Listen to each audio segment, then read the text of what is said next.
I'm Ed Henry, in tonight again for Tucker Carlson, and sometimes you just have to give President Obama credit where credit is due.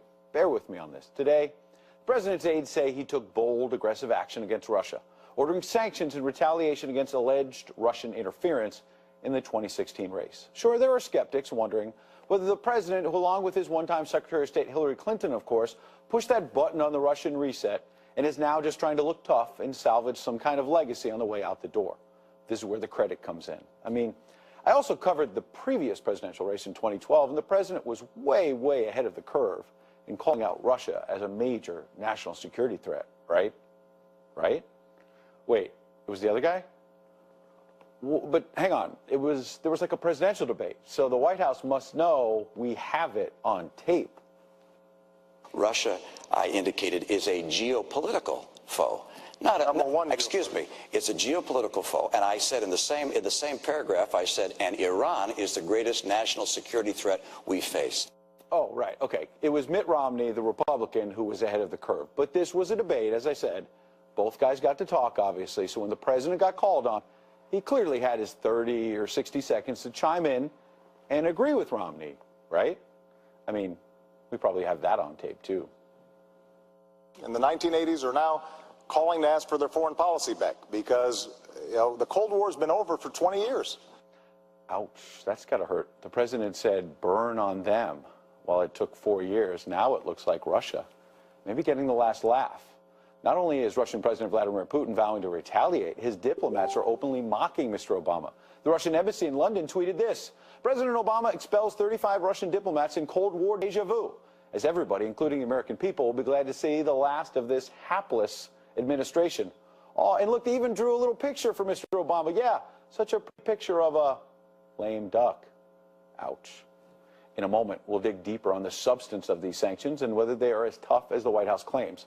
Plus, we'll go live to Palm Beach to see what the next president, Donald Trump, has to say about all of this. He just spoke out a few moments ago. But first, let's chew over the political stakes with Daniel Halper. He's the Washington bureau chief, of course, at the New York Post, and Betsy Woodruff, politics reporter at the Daily Beast. Daniel, let's start with you. The president has only 22 days left in office. He just dropped this stink bomb at the UN over Israel. Now this. How much of this is muddying the waters, at least a little bit, for President-elect Trump? Well, it certainly puts President Trump into a bind, right? He will have to make an immediate decision whether to continue this Israel policy that President Obama has put in place. We already know he has made that decision. We presume, based on his statements, that he will not continue. And on the Russia issue, he has to make a decision on whether or not to keep these sanctions and these actions in place or whether or not to roll them back. That, I think, is a little more up in the air, and we don't really know how he'll act. Betsy, today, the Speaker of the House, Republican Paul Ryan, was blistering in saying, quote, while today's action by the administration is overdue, it is an appropriate way to end 8 years of failed policy with Russia. And it serves as a prime example of this administration's ineffective foreign policy that has left America weaker in the eyes of the world. That's his say. Donald Trump, though, also will have some explaining to do, because if he comes into office and rips away these sanctions and looks like he's favoring Russia, that puts him in a pickle as well.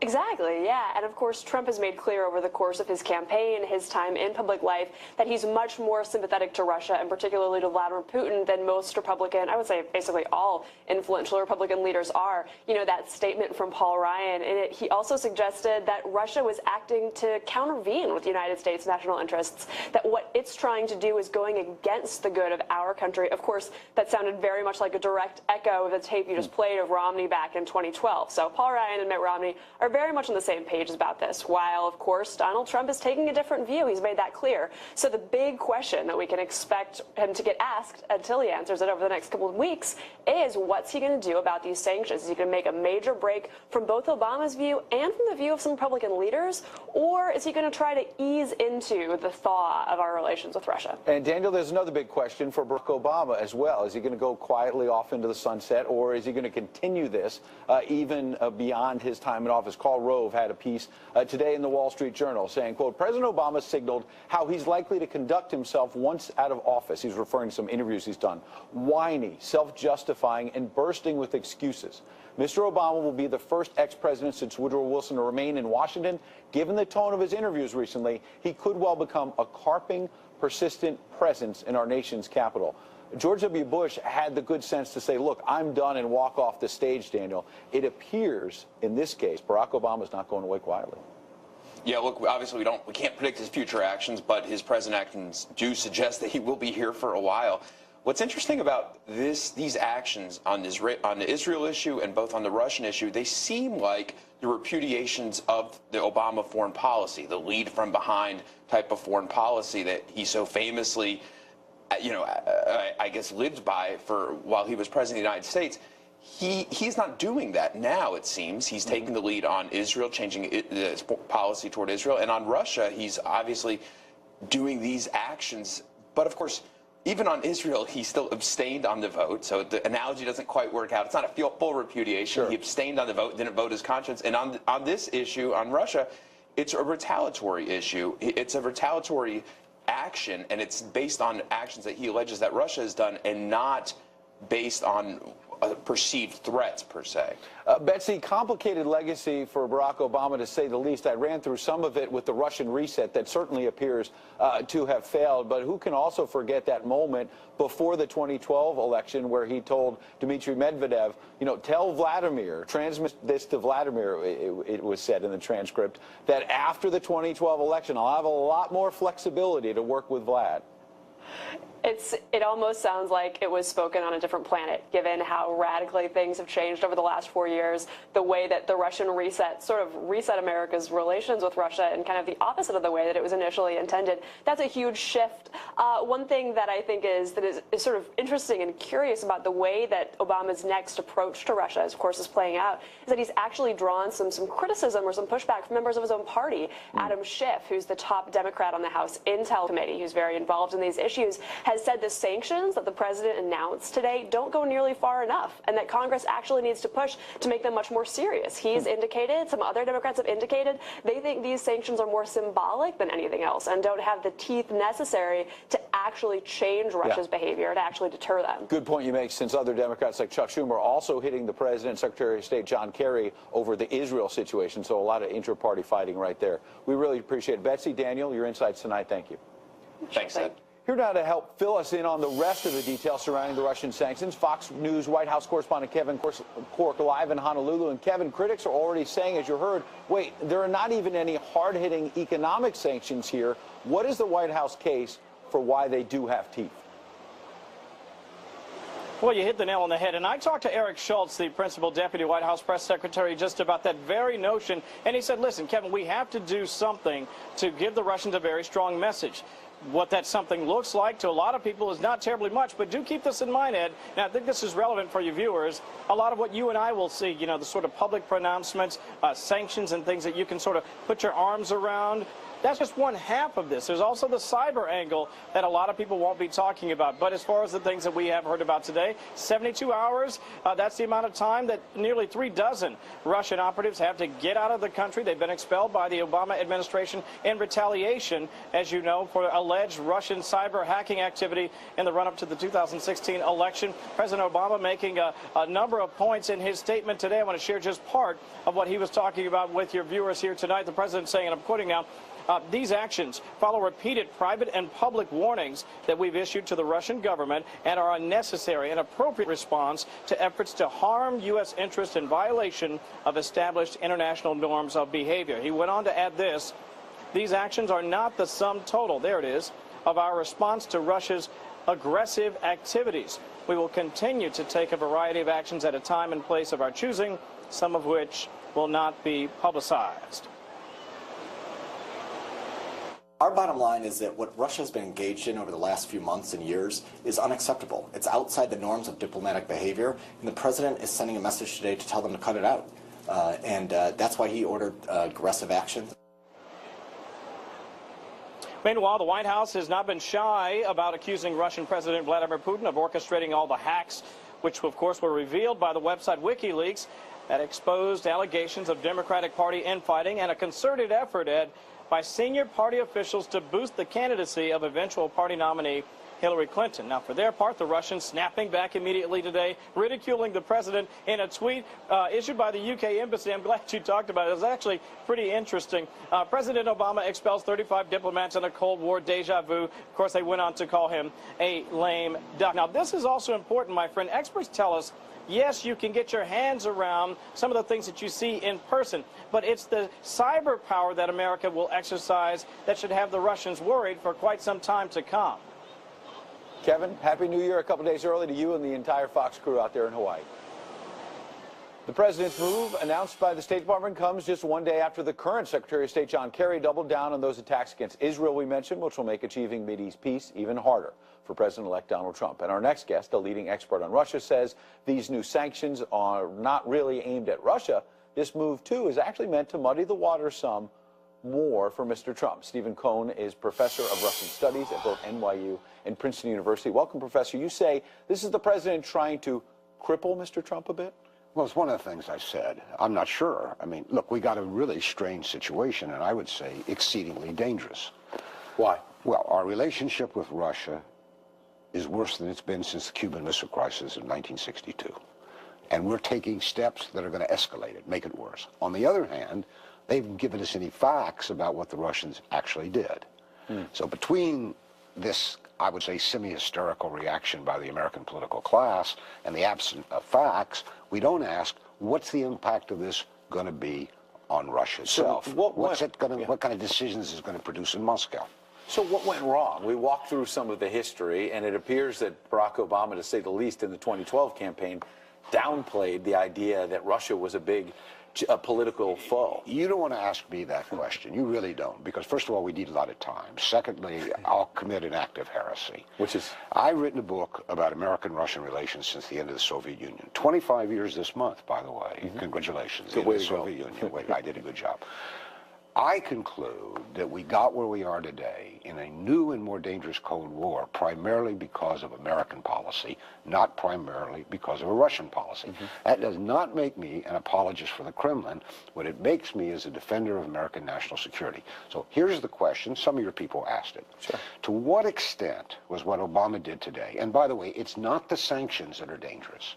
That's old Cold War stuff. Right. It's the covert actions he says are coming next. Right? I mean, Because you think that could blow back against us? That could. Well, what does he mean? Covert actions, cyber actions against banks, against nuclear control command facilities, against their radar? I mean, you don't want to make Russians in a state of high anxiety. And he's doing this on the eve of a transfer of power here in the United States. And add to the mix these reports tonight about Russia brokering a ceasefire on Syria. And President Obama on the sidelines, not part of that, but the Russians are saying to Donald Trump, when you take office, you can join the talks. Yeah, and that was very interesting. And basically he said, we're not talking to Obama anymore. We will talk to Trump. He can come into this. By the way, we should be talking about this Syrian arrangement because it's extremely important. But we're distracted about this. But here's the question.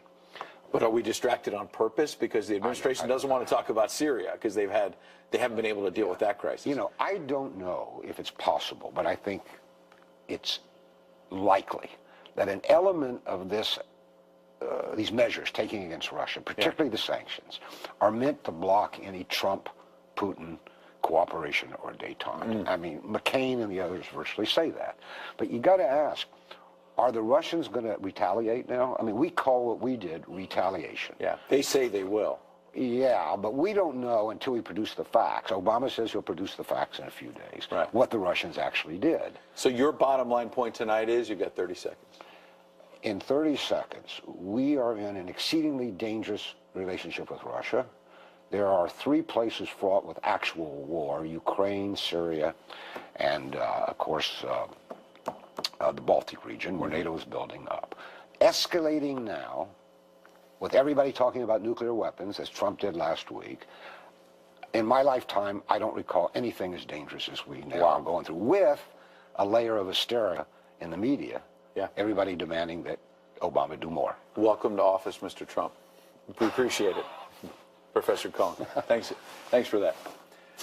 You're probably not surprised to learn the mainstream media is already crafting a narrative that says all of this will end up undermining the next president as well. The New York Times reporting tonight the sanctions were meant in part to, quote, box in President-elect Donald Trump, who has suggested, quote, the hacking could have been the work of a 400-pound guy lying in his bed, as a way of challenging the CIA's claims that this was all about Russia.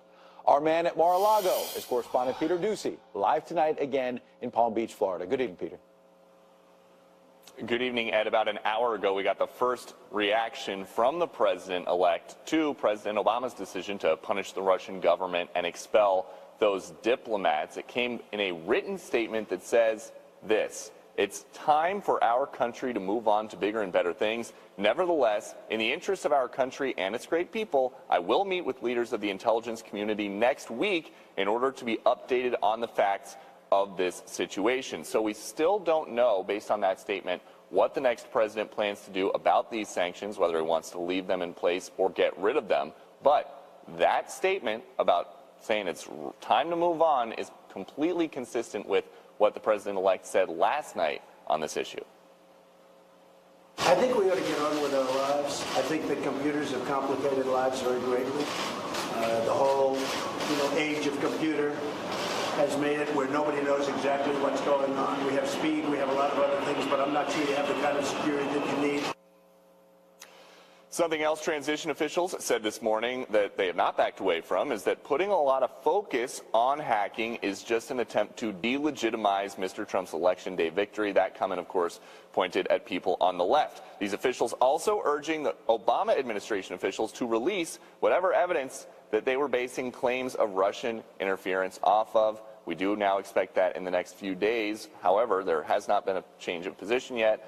The president-elect, though, keep in mind, does want to be updated with the classified intel in the next few days as well.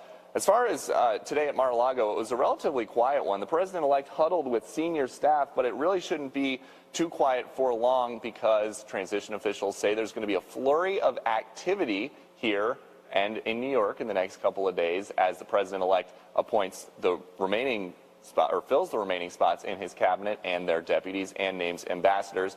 We also found out some more today about that phone call that President Obama had with the president-elect yesterday. We're told that they mostly talked about Inauguration Day activities. Until then, though, Ed, and we want to just give you a quick shot, the president-elect is going to be here at Mar-a-Lago. This is one of the big ballrooms here. It is really a sight to see, and you get a much better sense being inside why it is that the next president likes spending so much time here when he can. No doubt about it, and you're lucky to do that as well. We appreciate you giving us that little behind-the-scenes tour along with all of those reporting details. Thank you. Now, it is time for a forecast of social media's most powerful weather patterns. Tonight, a tornado of tastelessness is sweeping up the ever-controversial Charlie Sheen. Remember this? I'm by winning. I win here and I win there. Now what? Duh. Winning. I'm sorry. Winning. You starting to get the concept now? Oops. Winning. Winning. Sound familiar? Well, Sheen is now taking aim at President-elect Trump. Maybe it's a little myth that Mr. Trump has taken that winning line and run with it. We're going to win so much you're going to get sick and tired of it. You're going to say, Mr. President, we can't take it anymore. You're winning too much. Please, we don't want to win that much anymore. Please, Mr. President, we can't take it. And I'm going to say, I don't care. We're going to keep winning. Please, Mr. President. That gets me every time. That's funny. Well, it appears Sheen may be more than a little peeved, and this is not funny, about Trump winning the election. Following the deaths of actresses Carrie Fisher and Debbie Reynolds, Sheen actually had the poor taste to tweet this: "Dear God, Trump next, please." He wrote "Trump next, please" several more times. Clever dude. Many in the Twitterverse were clearly not amused. Steve Vaughn said, "That's not winning, that's being a sick person with a sick mind. That goes for the thousands who like this post. Seek help." Janet Catalano tweeted, "How disgusting and low can the Hollywood ignorant people act?" Well, you may be surprised. Just a Navy wife said, quote, "Relax, Charlie Sheen, your prayers answered. Donald Trump is going to be next president of the United States of America." And finally, Sheen's tweet was Gary Andrews' pick for Today in Pomposity. Most pompous thing? Charlie Sheen invoking the name of God while asking to take the life, I think they meant to say, of Donald Trump. Ironic much? Good one, Gary, but chill out a little. We don't get to Today in Pomposity till a little bit later in the show, and trust me, we got some good ones. But keep them coming on Twitter to @EdHenry. For now, that is tonight's Twitter storm. And tonight, a U.S.-led coalition is delivering airstrikes against ISIS targets in Mosul. But haven't we seen this before? Will it really make a difference? Lieutenant Colonel Oliver North is here next with the bottom line. Also, actress Debbie Reynolds passed away just one day after her daughter Carrie Fisher died. The one, the only Larry King is standing by to kibitz a little. And you get to eavesdrop on our conversation coming up. Tonight, the U.S.-led coalition is launching a new offensive in the city of Mosul, the last major stronghold for ISIS in Iraq. But haven't we heard this song before? Will it really make a difference at a time when a top U.S. general is warning it's likely to take at least 2 more years to defeat the terror group? Who better to call on for the real story than Lieutenant Colonel Oliver North? Good to see you, Lieutenant Colonel. What is new today? What do you think that this offensive is going to be different and more productive than the ones we've seen before? Well, look, we're now in the 3rd month of this fight for the city of Mosul, the 2nd largest city in all Mesopotamia, when all this began 2 years ago. We were there just last month, and we're finishing up the special. It's going to air shortly after the New Year. Only the Peshmerga, the Kurds, have consistently beaten ISIS over the last 2 years. ISIS will eventually, and I want to emphasize that word, eventually be defeated in Mosul. But ISIS isn't going to go away anytime soon. And the problem is that the Obama administration's propaganda, in fact, no offense to you because I've seen the press release, the propaganda about a U.S.-led coalition is fiction. I mean, if it's actually being led, it's done by remote control. And we were there. I mean, you cannot find a U.S. special operator operating forward with the Iraqi Special Operations Forces. There's a handful of allies of French and German folks working with the Peshmerga, but there's darn few Americans anywhere as near the front, and that's the only place you can lead from. So, U.S.-led, it's a fiction. You're bringing yeah, go ahead. No, go ahead. You're bringing an important dose of reality tonight, and you can add in, Kimberly Dozier, who has a great reputation from the Daily Beast, wrote that General Stephen Townsend predicts it will take 2 years of hard work to clear the so-called Islamic State from its twin capitals of Mosul and Raqqa, and then to burn out the remnants that will likely flee to the vast empty desert between Syria and Iraq. So weigh in on that, because I want to be paid. I mean, look, we have to give our military the time that it takes to do this properly and effectively. It doesn't happen overnight, I get that. But remember, this started with President Obama saying ISIS was the JV squad. Yeah, well, and it got worse from there because we did absolutely nothing of any real substance to help the only people who were beating ISIS, and that's, of course, the Peshmerga. Look at the whole problem with this, and General Townsend's spot on. I know there's going to be a lot of criticism about why can't we go faster. Well, you can't go faster with a limited number of U.S. forces on the ground and without some kind of Sunni backup, because all the problem actually focuses on Syria. How did we get to Syria? Well, we got there with a civil war that began right after the famous speeches about an Arab Spring. This administration, Ed, has created a firestorm in that part of the world. And I think the general, quite frankly, is being optimistic, saying 2 years. So let's look. I think what you're going to see is a long-term progress on this thing that's only going to be happening as long as you've got people on the ground like perhaps the Egyptians or the Jordanians, both of whom would have gone there as peacekeepers. They're not going to be peacemakers. They can't be. Last question. I've got 30 seconds. So we've heard the criticism. We've discussed it of President Obama. But moving forward, President-elect Donald Trump has made some big promises about being able to defeat ISIS. Can he actually follow through on that?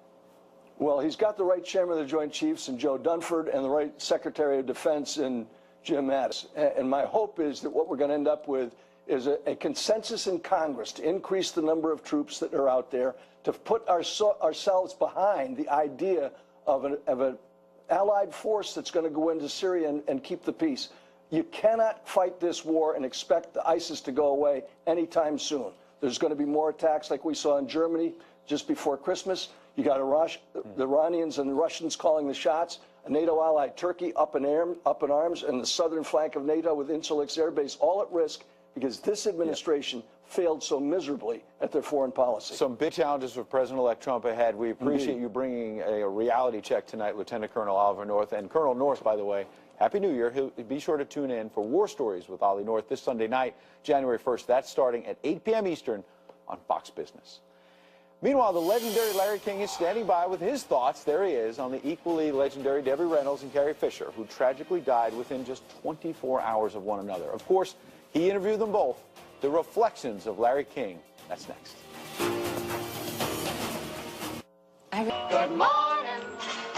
great to stay up late. Good morning to you. Yes, Singing in the Rain, the legendary actress Debbie Reynolds passed away last night after an apparent stroke just one day after her daughter, actress Carrie Fisher, also passed. TMZ is reporting that Reynolds' final words to her son were, "I miss her so much, I want to be with Carrie." Stars and fans from around the world were remembering the iconic actress whose career spanned more than 6 decades.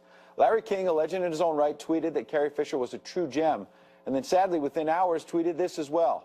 Debbie Reynolds was pure class. She was loving, talented, beautiful, unsinkable. I feel sorry for anyone who never got a chance to meet her. Larry, host of the Emmy-nominated Larry King Now, and Politicking with Larry King on Aura.tv joins us now. Great to see you, Larry. And you did have that real wonderful opportunity to meet and interview both of them. Talk about this relationship. Well, they were very, very close. Debbie was close with her children. She was, by the way, she was a sensational entertainer. If you saw her films, you know how well she could sing and act. But if you never saw her nightclub act, you missed one of the best nightclub shows ever. She did it for an hour and a half. She was a great impressionist. She was hysterically funny. She was wonderful to be around. Speaking of her and her daughter, she denied that Postcards from the Edge that Carrie wrote and that Meryl Streep supposedly played Carrie and Shirley MacLaine played Debbie. Debbie said that was not about her, and she didn't want to see the movie at all. Yeah. But she had a great relationship with Carrie. They were very close. Carrie was a chip off the old block in her sense of humor. Yeah. She was a little naughtier than her mother. She used language that Debbie never used, but Debbie was that old school show business person. But I had some wonderful times with her off the air and on. When you talk about how close they were, there's a still photo I saw today. Madonna sent out this tweet, and it was such a moving photo of Carrie just as a little girl looking backstage at her mom on stage, and you can relate to it any parent-child relationship, not just celebrity. You get beyond that, because this was a complicated relationship. Debbie Reynolds had 3 different husbands who left her. There were a lot of struggles, and in 2010, Carrie Fisher told the New York Times, quote, "If anything, my mother taught me how to thrive. That's my word for it. She would go through these amazingly difficult things, and the message was clear. Doing the impossible is possible. It's just not fun." She broke her ankle one night during a performance and went back on stage and sang Tammy with her foot in a bucket of ice, Larry. I'll tell you some other things. She had that great sense of humor carried through. She had 2 great tragedies. Eddie Fisher left her for Elizabeth Taylor. Later, she and Elizabeth became very friendly. I interviewed Elizabeth and talked about it. Elizabeth had a nickname for Eddie Fisher. She called him Harry Hunter.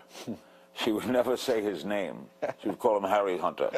And she and Elizabeth put all that aside, and years later they became friends. In fact, we're in a movie. We're in a movie together. Another thing about Debbie, she married Harry Carl, who was a shoe magnate, and he burned up all her money, left them penniless, lost it all in Las Vegas, declared bankruptcy, and she paid everyone back. She worked, it was his bankruptcy, she paid everyone back. Wow. Another funny story about Debbie, she and Bob Hope, she did many Bob Hope Christmas specials, traveled with him when he visited troops in Europe, but she first met Bob Hope when she was a little girl. Yeah. She lived in the valley near Bob Hope and sold him Girl Scout cookies. And later in life, she would continue to come to his house and sell him Girl Scout cookies. That's great. She also would write out jokes. She'd write out jokes, attach it to a rock, and throw it on the lawn. Giving him free jokes to use. I got a last question, Larry. She was the best. Yeah, wonderful stories. I got a minute, and you were spotted here in New York recently at Trump Tower, and a larger-than-life character out there right now is Donald Trump. You've sat down with a lot of presidents of both parties. I don't know if you actually met with them, got a chance to talk to him, but you were at Trump Tower, spotted on that elevator cam. Did you talk to him? Whether you did or didn't, what do you expect from him in the first 100 days and beyond? Well, I interviewed Trump over 30 times. I know him over 30 years. I was walking through the Trump lobby to go get my hair cut. I was just walking through. It was freezing and raining. It was a shortcut. So I stopped and I asked if he was in. He wasn't in the office yet. And then they got all these press around, and they're yelling at me, "What are you here for?" And I said, "I want to be Secretary of the Interior." I don't know what to expect from Donald. He will surprise you. This is guaranteed. Donald Trump is not conventional. I've known 8 presidents. I've known him. He's the president I know the best. I never knew a president closely before they went into office. I would call him a friend. As to what to expect, anything goes with Donald Trump. That has to be the Larry King story ever. You're going through Trump Tower just to get a haircut, and people think you're going up to be nominated Secretary of Defense or something. The press is chasing you. I love it, Larry. Happy New Year to you and your family. Thanks for coming on. You too. Thanks. And 2 million people will head to New York's Times Square for New Year's Eve, barely a block from here on Saturday, to watch the ball drop. But with terror scares, what are officials doing to keep us safe, not just in New York, but around the nation? That's next.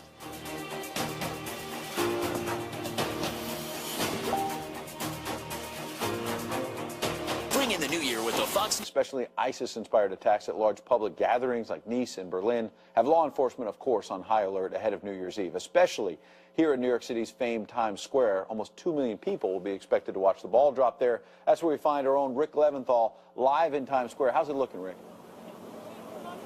It looks good tonight, Ed, and there may be no more secure place in the world than right here on Saturday night, according to the NYPD commissioner, who says this will be the most policed, best protected event and one of the safest venues on the planet, thanks to all the assets that'll be deployed, including for the first time ever on New Year's Eve, 65 sand and big sanitation trucks. They'll be blocking avenues and cross streets to create a perimeter against any possible vehicle attacks. The NYPD says there will be more checkpoints and stricter controls in place this year, with 7,000 uniformed officers deployed here and at other events across the city, along with plainclothes cops, critical response teams with heavy weapons, snipers on rooftops, police helicopters and boats, explosives detecting canines, and more. Of course, for America's largest police department, securing large events is almost routine, but the boss of the NYPD says that they're fired up and the officers will not be letting their guard down.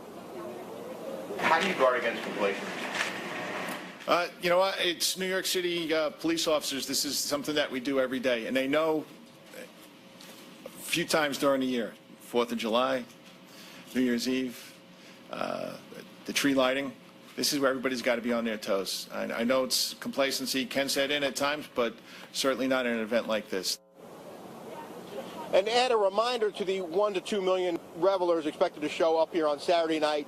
No alcohol, no big bags or backpacks, no umbrellas, and once you enter one of the pens they're going to set up here on Broadway or 7th Avenue, you can't leave and get back in, so no bathroom breaks. And some people show up here starting at 8 o'clock in the morning to get the best views of the entertainment in store. It'll be a big night for sure. Rick, always covering it all for us. Have a safe and a healthy New Year's Eve yourself as well. Celebrities who largely back Hillary Clinton are not lining up to perform at Donald Trump's inauguration. And Bristol Palin, Sarah Palin's daughter, is blasting those so-called A-listers in a blog post. Quote, "Isn't it amazing how not cool it is to be a conservative in the public eye? Either Hollywood is that far off, or we have so many sissies we have in the spotlight too scared to stand for what they believe in." One group that will be lining up for Mr. Trump is the Rockettes. But not all the dancers are happy with the gig. Some on the left say they should not be forced to perform. Doesn't this just show a little bit of liberal hypocrisy? Here now, radio host and columnist Tammy Bruce. You wrote a column about this. I did. And you say this is hypocrisy. Yeah, look, it was pretty obvious when it started. I mean, the Trump election, I think, has highlighted the hypocrisy in general, but also has brought Americans together in a great deal. We've watched for years how, as an example, Christian bakers have been attacked by the gay left, pizza makers who didn't want to cater a wedding as being, discriminatory or should be ruined if you don't conform. And yet suddenly, when the Rockettes say, well, it's against our conscience, or one of them did, we're going to have our feelings hurt and we don't want to do it. And suddenly the left found their conscience and said, yes, this person shouldn't have to do something that offends them. And so this is one of the arguments, that the American dynamic of live and let live, that we're all going to be able to deal with ourselves in the marketplace, that we should be able to live our lives as we see fit, and have some sympathy for people as opposed to trying to ruin them if they say they don't want to participate. Funny, because I didn't hear the same sympathy when, say, the religious conscience came up for the Little Sisters of the Poor during the Obamacare fight. Yeah, good point. I mean, we've seen this not just when it comes to individuals and weddings, but the Little Sisters of the Poor when it comes to Obamacare, even Hobby Lobby, a company that employs a lot of people. This was, you got to do it because the government says so, and no room for you to live your life as you see fit. But I think that for performers especially, it's disturbing because it's not the Donald Trump inauguration, it's the inauguration of the next president of the United States. And performers, especially in Hollywood, all of America is their audience. Entertainment transcends politics, in all honesty, that the real things that matter, that singers and performers, whether they're rock stars, and some of them are my friends and I've heard from them, they get it that this is really about entertaining all people. But I think, I would argue, Ed, it's this culture of snowflakes, of safe spaces, of political correctness, that no one... Get me a blankie. Yeah, and Madonna, by the way, her Twitter profile shows her sucking her thumb. So that's more than appropriate. But this is where people coming out of university are not well suited for what life is going to hand them, which is sometimes disappointments, and you must bounce back. You're not always going to get a trophy. That's but right. To be fair, liberals have been on social media, and I've seen them, and I'd like to see you answer it, that you mentioned the Baker issue, for example. So now you're saying, as conservative, the Rockettes should perform.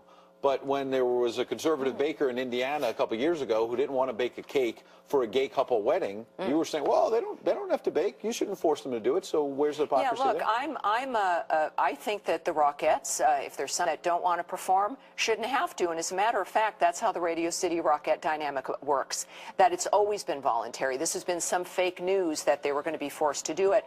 You can opt into a project like that, which is appropriate. The one young woman who complained said she was going to cry if she had to do it. Well, now she doesn't have to. She's okay. But some of them said that the Rockettes will be traumatized if they're forced. Trauma.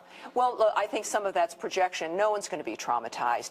The Rockettes and other performers perform for all kinds of people all the time. As a matter of fact, the tourists in this city, some of whom you see in the windows here, behind us, come from states that voted for both Donald Trump and Hillary Clinton. They get into the Radio City Music Hall, and the Rockettes are fine with that. They have been. The bottom line is that if you want to be consistent, my message to conservatives and liberals is to have it be both for people of faith and performers, and we'll be in good shape. Positive message for a happy new year. Yes. Good Thank you. Same to you. Appreciate you coming in. And most everyone has some kind of New Year's resolution, but somehow Shannon Bream once got tricked into a big resolution, a major one. The inside scoop on our buddy Shannon Bream when she steps into the friend zone next.